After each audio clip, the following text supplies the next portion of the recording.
mariano, primero tiene que ser con San Atanasio, porque es precisamente el que organiza, ¿no?, el tema de modo más excelente, incluso si yo prefiero explicarlo en términos de lógica del pensamiento neoplatónico, por la fijación que tiene esto con las ideas y por supuesto entonces con la capacidad para entender la cuestión formal y en que se estructura el mundo y la realidad desde sus determinaciones, y aparte de la conexión con los últimos descubrimientos de científicos.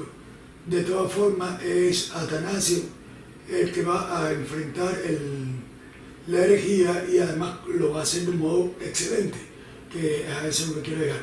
Pero antes de eso, dos o tres puntos históricos, ¿no? Uno vemos cómo todas las herejías o esta gran cantidad de herejías van a surgir en un periodo muy relativamente corto de tiempo, van a amontonarse entre sí, van a influenciarse entre sí y van a quedar superpuestas unas de otras. No es una herejía hoy y otra herejía dentro de 3 siglos, no. En el curso de 2 siglos, 3 siglos, que ocurre todo desde las más extremas a las más moderadas. Y la otra, recordar cómo el emperador muere arriano. Esto es por la suspicacia que despierta el emperador, aunque aplique el tema de la capacidad política que tiene el emperador, de la que carece Atanasio, como demuestran los 5 destierros que sufrió Atanasio por causa de esta controversia. El emperador, en primer lugar, no puede culparse al emperador de no haberse bautizado hasta el lecho de muerte. Es una práctica común, a menos que se fuera un religioso muy comprometido.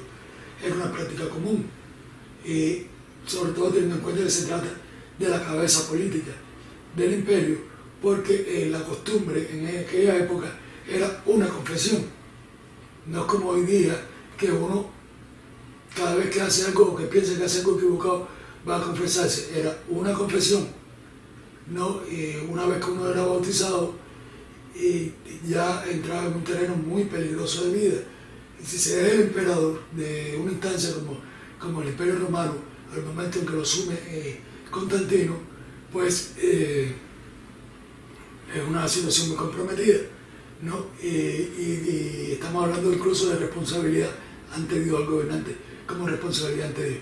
No es que yo crea eso o que vaya a justificarlo como figura política. En definitiva es irrelevante lo que yo piense al respecto, sino precisamente por el impacto que tiene, ¿no? Y es esto lo que lo hace una figura tan necesaria y recurrente, ¿no? Y además comprensible. Siguiendo con eso, la influencia del arrianismo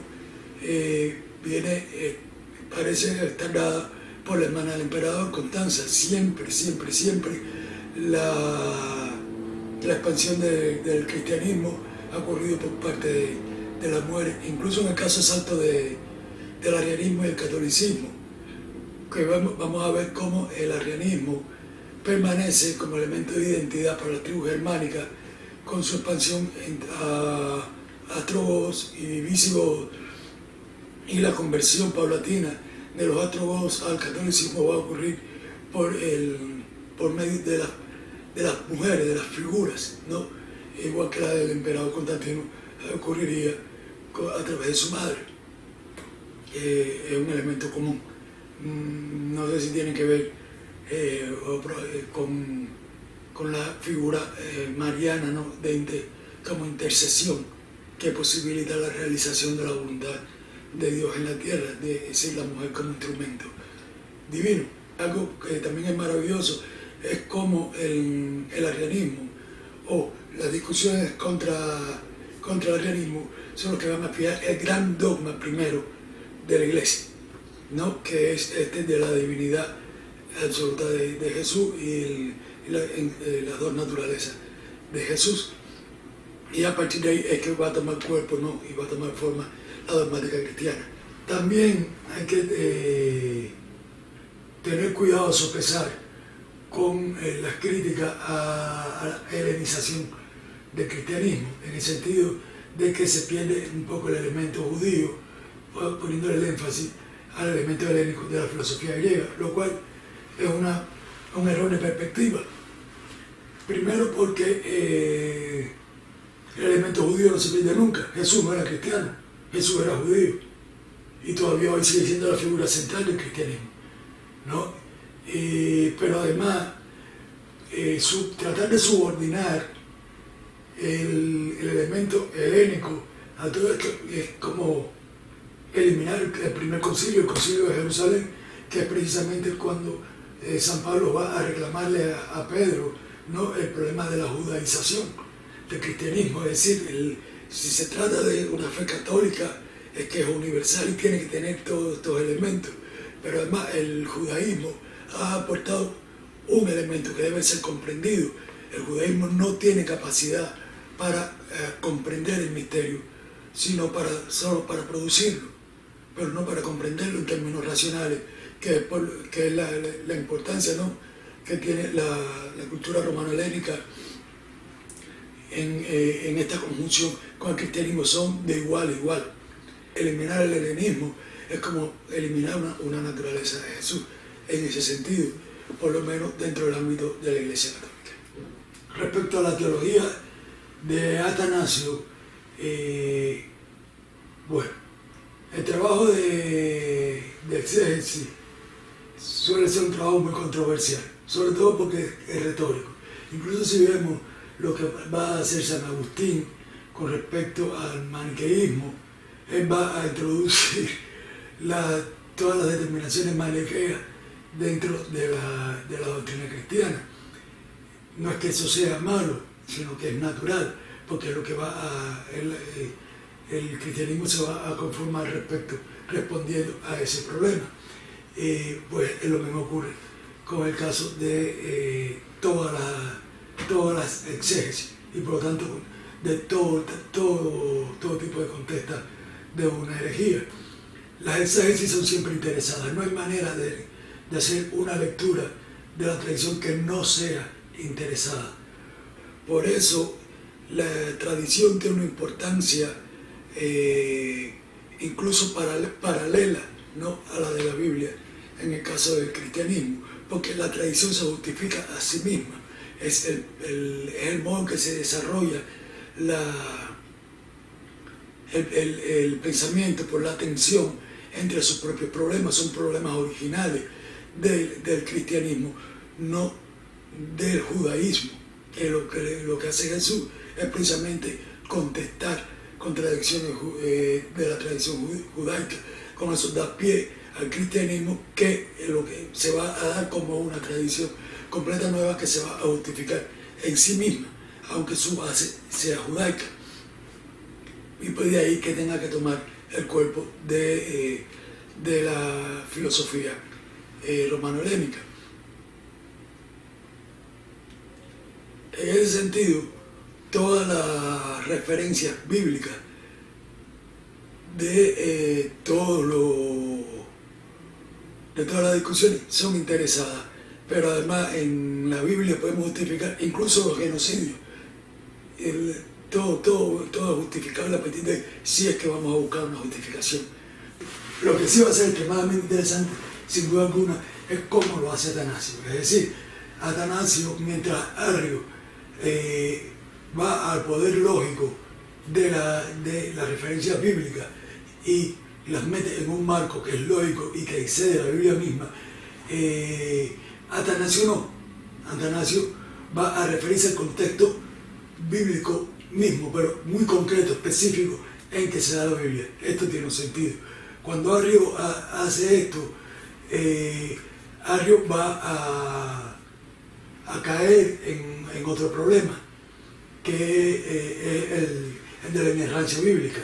Este es uno de los dogmas o uno de los parámetros más serios que hay en el cristianismo, porque si este es el fundamento nuestro, esto, aunque no lo comprendamos, tenemos que partir de que no se equivoca.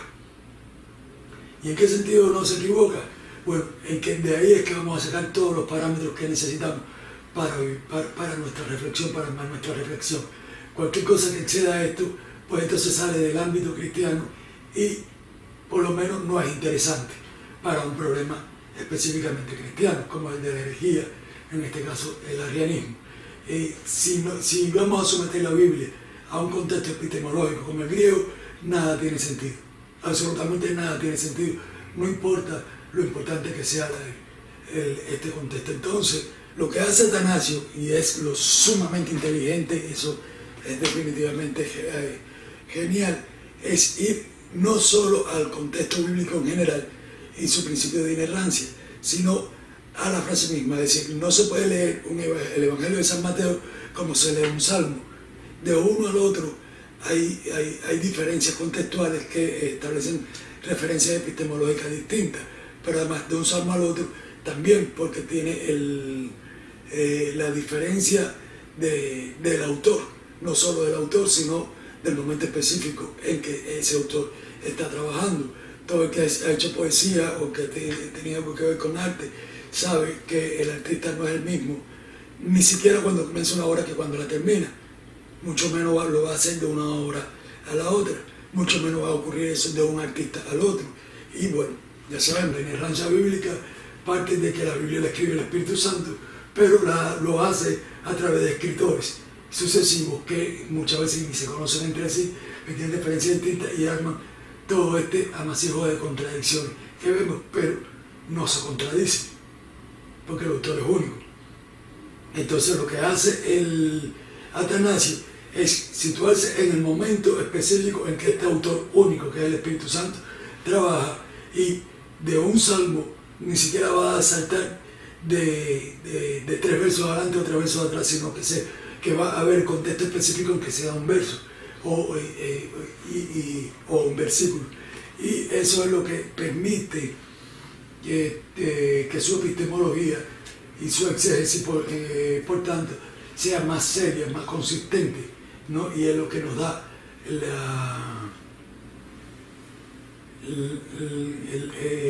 la inteligencia de sus tesis contra los arrianos. Esta diferencia es lo que vamos a encontrar aquí en el libro de Rowan Williams, cuando él se refiere a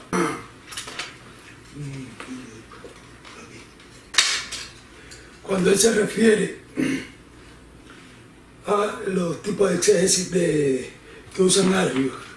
Es decir, por ejemplo, Arrio pretende elaborar una catequesis basada en la Biblia y coherente desde un punto de vista racional, es decir, a lo que se considera racional por el contexto epistemológico al uso en la época, no como racionalidad. Es decir, es un problema con el que nos vamos a encontrar mucho más adelante con el triunfo del racionalismo, ¿no? Que va a ir contra la función de representación antropomórfica de los conceptos en la cuestión del lenguaje. Y entonces por eso Arrio va a acudir a elementos típicos como metáfora, género, uso, toda serie de cosas.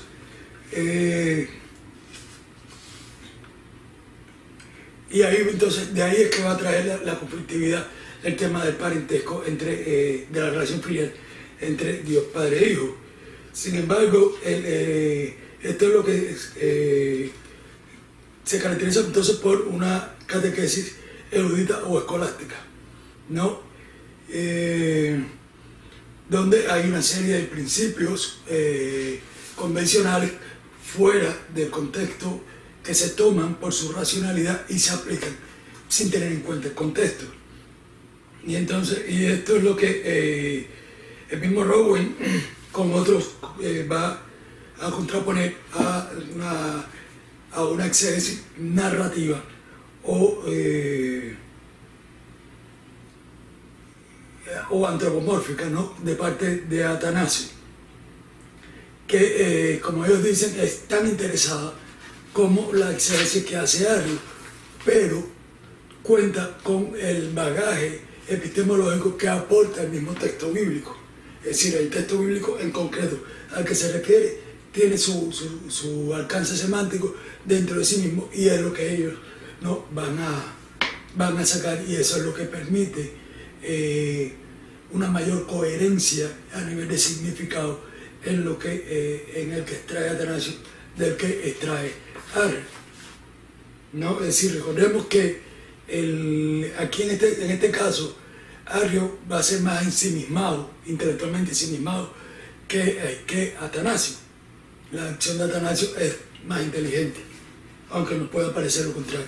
Esta contraposición o este contraste entre los modos de análisis de Arrio y de Atanasio está a todo lo largo del trabajo de Atanasio contra Arriano. Esta lectura no es prejuiciada, porque lo que vamos a contrastar es precisamente el modo de argumentar que tienen ambos en este sentido de la referencia epistemológica que cada uno hace a su contexto. Por ejemplo, cuando Arrio habla de el Hijo de Dios como creado, basándose en el Salmo, habla de el Hijo de Dios como creado sin tener en cuenta que se trata de una metáfora. Arrio no es literalista, pero de algún modo tiene que tener en cuenta lo que dice el texto bíblico. ¿Por qué Atanasio no se va a confundir al respecto? Porque Atanasio va a anclarse en el Evangelio, ¿no? en la parte incluso evidentemente revelada del Evangelio, cuando Juan afirma que la palabra era Dios, la palabra era en Dios y la palabra era Dios. Y a partir de ahí él saca la constitución del Hijo, la palabra, como propia de Dios, propiedad de Dios desde el momento mismo de Dios ser Dios, en el mismo hecho de Dios ser Dios. Y cuando él hace la lectura entonces del Salmo que va a confundir a Arrio, precisamente va a hacer el ajuste, guiando sobre el principio de inerrancia. Es decir, si la palabra es Dios y es en Dios, entonces todo lo demás tiene que ajustarse a esto. Sobre todo si son dos tipos de afirmaciones que no tienen el mismo valor epistemológico. Una es una figura metafórica, que es la poesía, y el otro es una afirmación, es un concepto claro, incluso racional, aunque se refiera a un objeto divino, y el logos es Dios, la palabra es Dios. Si nos atenemos a este ejemplo, lo podemos ver a partir de ahí a todo lo largo del discurso contra Arriano, que sin duda alguna, es decir, cualquier persona que quiera entender el problema del arrianismo tiene que partir del discurso contra Arrianos. Eso es definitivo, ¿no? Y entonces ellos pueden tomar estos dos ejemplos y a partir de ellos, ¿no?, establecer toda la dinámica de cómo se da la lógica de Atanasio. Por supuesto, más allá de eso, Atanasio está tan sujeto a su propia soberbia como lo está Arrio. Todos padecen el grave problema del ensimismamiento, que por un lado es bueno, produjo los trabajos que produjeron ellos, pero hay que tener en cuenta eso. Sin la desgracia de Atanasio, no habría tenido los despierros que tuvo, no habríamos tenido la vida de San Antonio, lo cual puede ser irrelevante, porque si no tenemos la vida de San Antonio hubiéramos tenido la de San Joaquín, por poner un ejemplo, pero tenemos la de San Antonio, que ya es un hecho maravilloso, ¿no? Es a partir de ahí que incluso pueden desecharse todas las distorsiones que Atanasio hace de la propuesta arriana de la Talía, que es un documento muy valioso, y de todas formas podemos optar por su teología. Hay que tener en cuenta que la legalización del cristianismo a partir de Teodosio, un edicto de Teodosio, no es sobre el cristianismo, es sobre una escuela de cristianismo específica, ¿no?, que es el de Nicea, es la escuela de Nicea. Pero hay 1000 escuelas que están pugnando que el edicto sea sobre la escuela de Nicea, hace que esta sea la ortodoxa. Fíjense, siempre es la figura del emperador la que va a fijar, incluso de modo inocente, si actúa de modo inocente. Es la escuela del emperador la que va a fijar cuál es la ortodoxia. En este caso, a aprobar el cristianismo a través de la escuela de Nicea, que entonces, basándose en esto, es la que va a desplegar el poder. Esto no puede llevar a ser suspicaces con todos los crecimientos, con todas las escuelas.